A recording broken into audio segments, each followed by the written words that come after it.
All right, to discuss, we're joined by independent analyst Khaya Sithole, who has looked at the state of SOEs and particularly Transnet.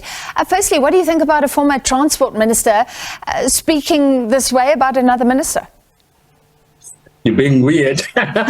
Look, good evening to the viewers. I think obviously there is an element of irony associated with a minister, with Fikile Mbalula calling out a minister because he himself has been in that particular position, particularly in the transport portfolio, where you could argue that some of the key issues that we're still grappling with now were issues that fell under his purview, and we didn't see him having this sort of sense of militancy in addressing those particular issues. So there was an element of irony associated with it. But of course, he does now occupy a different position as the SG of the ANC and is well within his right to sort of then indicate that the ANC perhaps thinks things should be done differently. And of course, when it comes to government, it's a question of whether their employees do actually execute on what the ANC thinks they should be doing.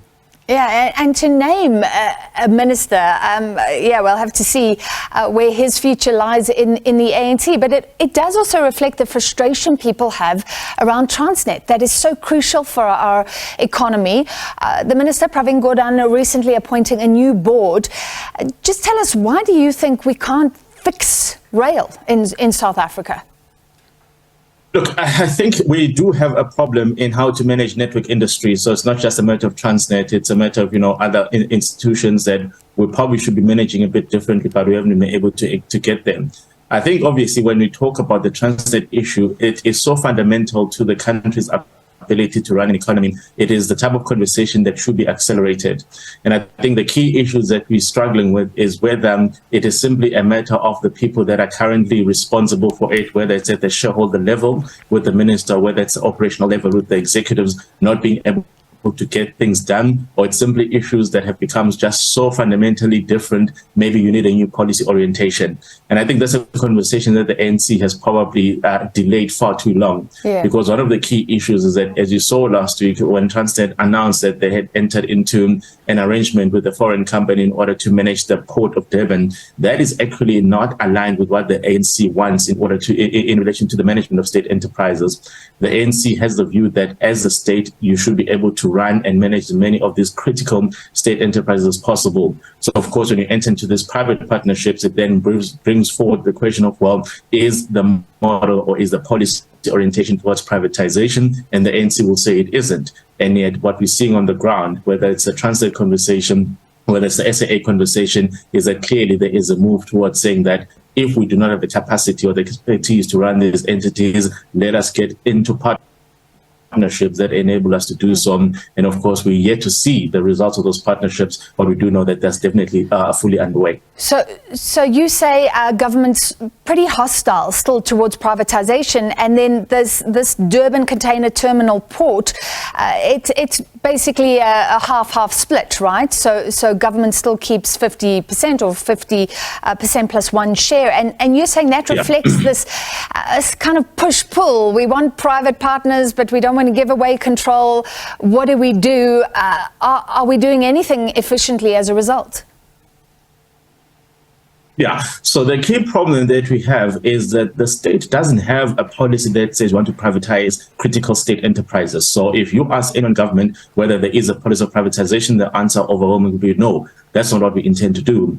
But what has become clear, unfortunately, is that because so many of these entities have been run in a manner that has made them not as viable as they need to be, essentially the government is being coerced into privatization by circumstances. So we know that the SAA case study was probably the earliest example where, in spite of the government's intention to say, look, we do believe that there is indeed a need for a state airline, and we do think that the state should run it, circumstances conspired to get them to enter into a particular partnership, which has its own particular complications. Similarly, with the question of how you want to run and restructure ESCOM, the idea behind splitting the entities into three separate discrete components was to enable it to be possible if the government took the decision to say perhaps one of the units needs to be managed with in partnership with private enterprise. So you've seen that happening. Similarly, when it comes to Transnet, Transnet has said, look, we need money in order to be able to do particular things. The state isn't able to give us the money, so therefore these partnerships have become important. You do know that the post office itself is under a business rescue process, and of course, it may well emerge that the best way to manage it is to enter into an arrangement that involves a private sector player. So what we're seeing here is that in spite of the fact that the government says that they are not in favor of privatization, they don't have a policy that says there's privatized state assets. A lot of them are essentially accidentally ended up with some element of private participation. And I think what we're seeing here is that the level of private participation isn't, a 10% stake or a 20% stake because we need the private capital to come in. It's essentially saying that, look, let's go as far as we can, and 50% in the SAA stake and 50% in the Transnet Durban port stake indicates that they're actually just pushing, the line to get as far as they can without actually saying, well, it's been a privatized entity. But the reality is that that's what we're moving to. I agree with you. It's like we're bringing in private partners, but we're doing it in such a way that we can say, no, it's not full privatization. So it becomes very awkward. What should we be doing? Is a more full-blown, explicit privatization the answer or not?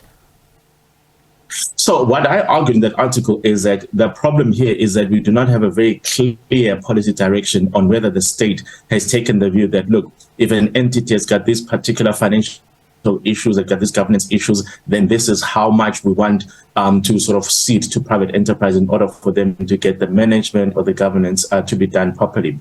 So in the absence of a policy of that nature, we essentially have to wait and see what happens with every other transaction and then try and figure out what the ultimate intention is.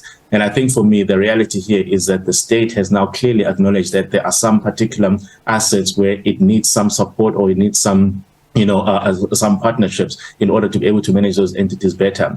But what we're missing is a clear policy direction that says, look, these are the parameters under which we do it, and these are the guidelines in which these things need to be done. Because if we had that, at least voters or the general public will be able to engage and understand why a transaction like the Transnet one that was announced last week, for example, makes sense or doesn't make sense, and what the parameters are, and what the long-term consequences are. And I think one of the biggest issues is that while we need a policy direction, is that some of these transactions are quite long-term in nature. So if you saw the Transnet transaction, it's actually a 25-year deal. So of course, if you're going to enter into a 25-year deal relating to how state assets are managed or even co-owned, you need to be able to understand that there might be a different government 2 or 3 years down the line. Will the state, will the country still believe that that's the way in which these assets need to be managed? So I think for me, what we're missing, there's that vacuum in that policy creation process where we still actually don't know on what basis these things done or don't get done. And in the absence of that, it's simply going to be a matter of, we think this one works, we don't understand how that one works, and it creates a type of confusion that is unnecessary. Yeah. And that is the policy uncertainty that has been a bugbear for so long as we try to attract investment and get the wheels of business going.